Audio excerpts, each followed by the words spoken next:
kepada Subhanahu wa taala.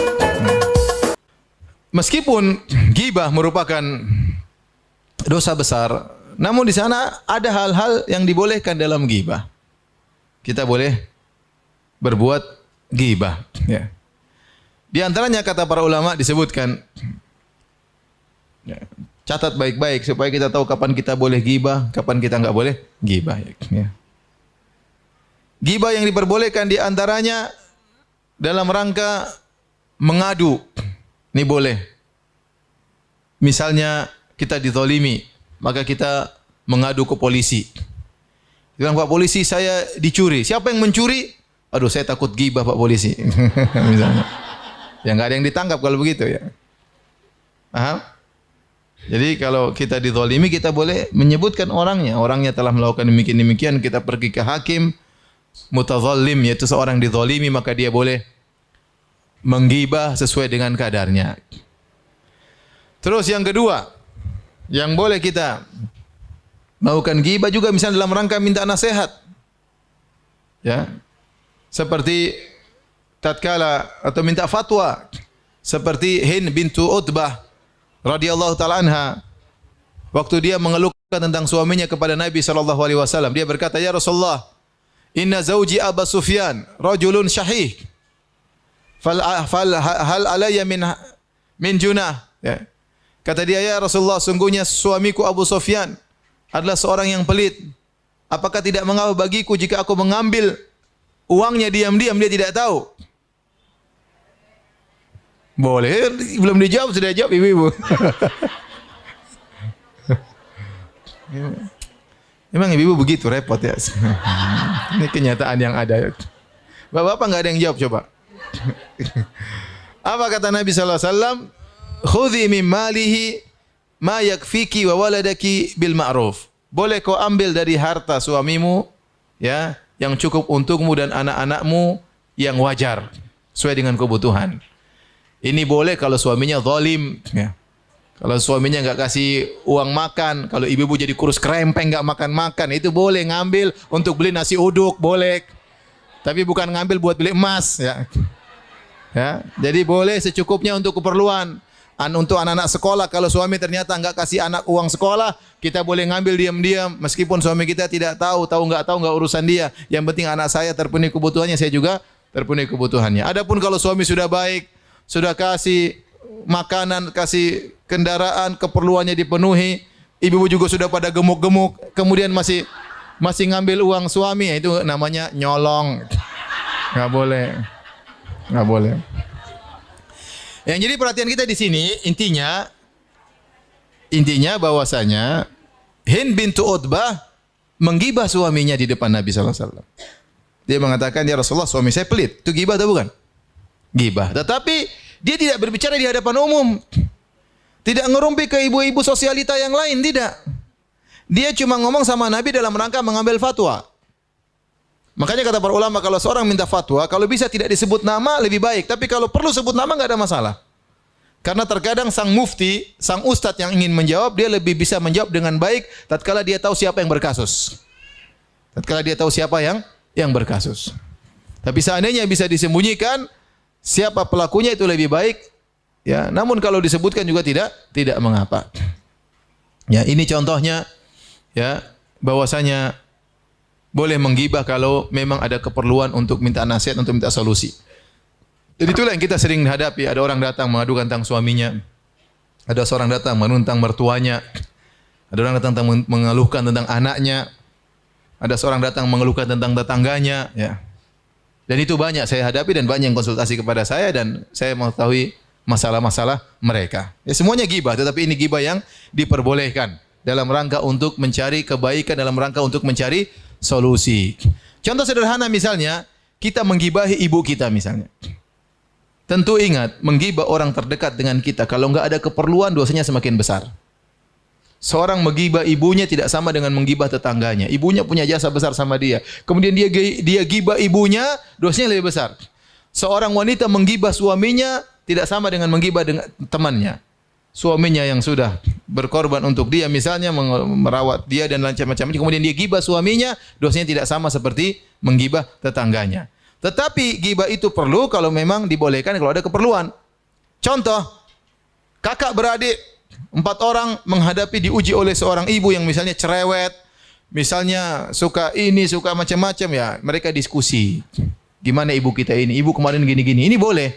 Ini ghibah dalam rangka untuk mencari solusi buat siapa? Ibu misalnya. Atau berdiskusi di antara kakak-kakak adik-adik, ternyata adik kita satu bermasalah. Ya, terjebak dalam hal ini hal anu, maka kita ceritakan kejelekannya untuk dicari solusinya, maka ini tidak mengapa. Sebagaimana tadi Hind bintu Utbah menyampaikan keluh kesahnya kepada Nabi sallallahu alaihi wasallam dengan menggibah suaminya. Oleh karena ibu-ibu kalau ada masalah, tidak semua orang kita curhatin. Kita hanya boleh curhat kepada orang yang kira-kira amanah dan bisa kasih solusi. Kalau ternyata tidak amanah, tidak bisa kasih solusi, maka jangan kita curhat. Berarti kita gibah. Enggak ada faedahnya kita curhat. Berarti kita gibah. Tahan mulutnya, tahan hati. Sakit memang di dada, tapi tahan. Cari orang yang tepat untuk kita diskusikan. Sehingga dia bisa kasih masukan dan dia amanah, tidak cerita sana sini. Karena ada tipe sebagian orang yang bangga, dia tahu masalah orang banyak, dia bangga. Oh, saya tahu itu masalahnya. Oh, itu saya tahu masalahnya. Oh, repot seperti ini. Dia pamer sama orang, bosnya dia tahu banyak masalah orang lain. Ya. Taib. Ini yang keberapa tadi yang boleh? Yang kedua. Kemudian ghibah yang diperbolehkan juga di antaranya adalah li ta'rif, untuk menjelaskan. Contoh, misalnya di kampung ada 2 orang yang namanya Agus. Yang satu Agusnya kurus, yang satu Agusnya gemuk. Kalau orang tanya sama kita, kamu kenal Agus enggak? Agus yang mana? Yang gembrot apa yang kurus? Berarti kita gibah dia. Tetapi gibah ini tujuannya bukan untuk mencelat, tapi untuk menjelaskan yang mana. Oleh karenanya sebagian ulama hadis menyebutkan seorang perawi dengan gelar Al-A'raj Al-A'mash. Al-A'raj adalah Abdurrahman bin Hurmuz namanya, tetapi dia dikenal dengan A'raj. A'raj itu orang yang pincang.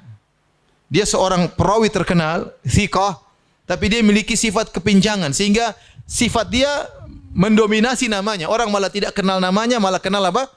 Gelarnya si pincang. Tapi bukan untuk menghina, tapi untuk menjelaskan dia ini si pincang, perawi yang sangat hebat, tapi kakinya apa? Pincang. Ini diperbolehkan. Seperti Sulaiman bin Mihran, namanya Al-A'mash. Al-A'mash itu orang yang pandangannya kurang jelas. Tetapi disebut diberi gelar Al-A'mash bukan dalam rangka untuk menghina dia, tetapi untuk membedakan dia daripada yang lain, ya. Karena namanya Sulaiman banyak, yang namanya Abdurrahman banyak, ya udah dia Al-A'mash yang pandangannya agak terganggu. Ini boleh, bukan dalam rangka untuk menghina. Seperti ya Allah sebutkan dalam Al-Qur'an, ya. Abasa wa tawalla an ja'ahul a'ma. Kata Allah, Rasulullah sallallahu alaihi wasallam bermuka masam dan berpaling tatkala datang kepadanya seorang yang buta. Orang yang buta tersebut namanya Ibnu Ummi Maktum, tapi Allah sebutkan kebutaannya itu karena keperluan. Ada keperluan untuk menjelaskan dia ini buta, seharusnya orang ini diperhatikan bukan malah dicuekin. Sehingga Allah menegur Nabi sallallahu alaihi wasallam. Nah, seorang tahu dia tatkala menyebutkan aib seseorang dalam rangka untuk mencela, untuk menghina, untuk menggibah atau untuk menjelaskan. Kalau dia niatnya untuk menjelaskan, maka tidak mengapa. Tidak berdosa sama sekali. Taib, di antara gibah yang diperbolehkan adalah untuk beri peringatan. Untuk memberi peringatan. Ada seorang namanya Fatimah bintu Qais radhiyallahu taala anha. Dia baru saja selesai masa iddahnya.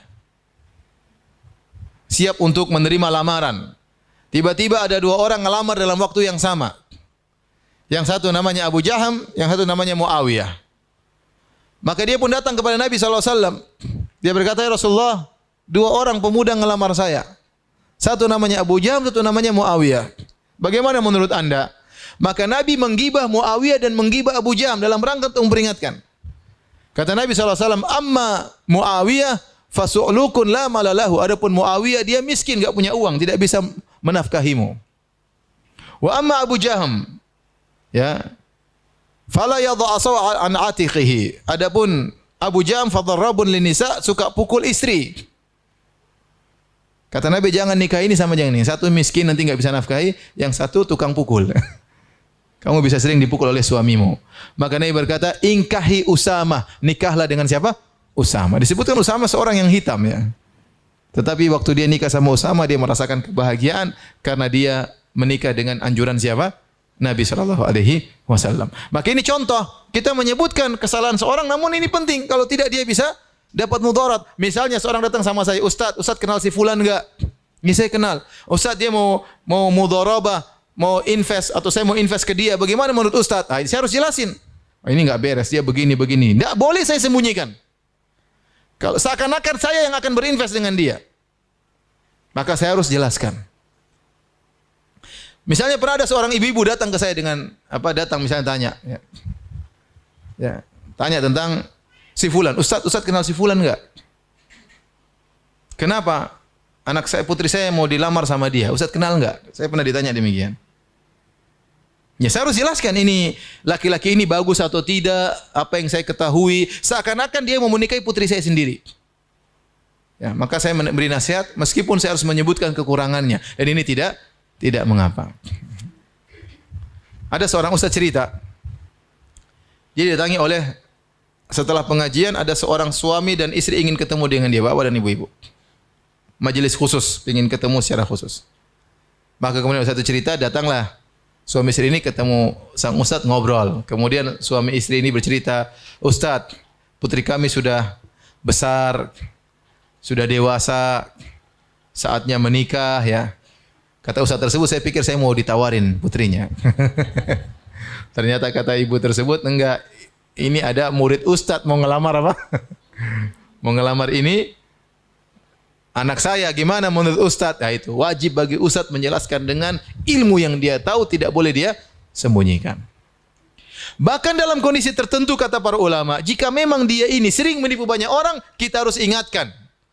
Kemaslahatan dia dengan merobek harga dirinya tidak mengapa demi menyelamatkan banyak orang. Dalam kaidah usul fikih, dalam kaidah fikih dikatakan ya yudfa atau yurtakab atau ditolak kemaslahatan khusus demi kemaslahatan yang besar. Ya, enggak ada masalah. Ya. Atau yutahammal ad-dararul khas lidaf'i ad-dararul 'am. Kemudaratan yang individu dijalankan dalam rangka untuk menolak kemudaratan yang lebih besar. Contoh, si fulan terkenal tukang bohong. Kalau kemana-mana dia bohongin orang, investasi di mana-mana dia tipu orang. Kemudian dia mulai beraksi di kota Jakarta, dia mulai beraksi di kota Bekasi, dia mulai beraksi di kota sana, kota Bandung, dia beraksi di kota Sumatera misalnya. Kita kalau tahu kita nggak boleh diam, haram kita diam. Karena kalau kita diam banyak orang akan sana 100 orang ketipu, sini 1000 orang ketipu. Kita gimana? Anda tahu Anda harus sampaikan, tidak boleh Anda diam. Oleh karena Imam Nawawi rahimahullah taala berkata, jika ada seorang dikenal tidak amanah dalam mengurus uang umat, harus dibongkar orang ini. Contoh, seorang ngurus masjid. Ternyata orang banyak sumbangan, masjid enggak pernah berubah, enggak pernah renovasi, uangnya dia pakai sendiri. Dan itu terjadi. Ya. Saya pernah ketemu dengan salah seorang DKM masjid, dia cerita, Ustaz dulu, ini masjid tiap Jumat dapat kotak celengan. Selalu laporannya 2 juta tiap Jumat. Sekarang saya bikin sistem baru. Jadi kalau ada kotak celengan datang, hitung bareng-bareng di hadapan, enggak ada hitung belakang. Ternyata tiap bulan 8 juta. Jadi selama ini 6 juta kemana? Dan itu terjadi. Maka orang seperti ini harus diingatkan, diketahui, jangan dia jadi bongkar rahasianya karena dia makan uang umat. Seperti ada yang ngurus uang anak yatim misalnya. Orang buka donasi, terus minta uang rekening pribadi dia, ternyata uangnya digunakan untuk usaha. Kita harus ingatkan, enggak boleh. Dan itu kejadian banyak seperti itu. Tidak boleh kita diam-diam, kalau enggak makin banyak orang yang ketipu. Ustaz, bukankah kita menggibah dia? Dia kena mudarat. Iya, mudarat dia kecil dibandingkan kemudaratan yang banyak. Kita menolak kemudaratan yang banyak dengan membiarkan dia terkena mudarat yang sedikit. Faham?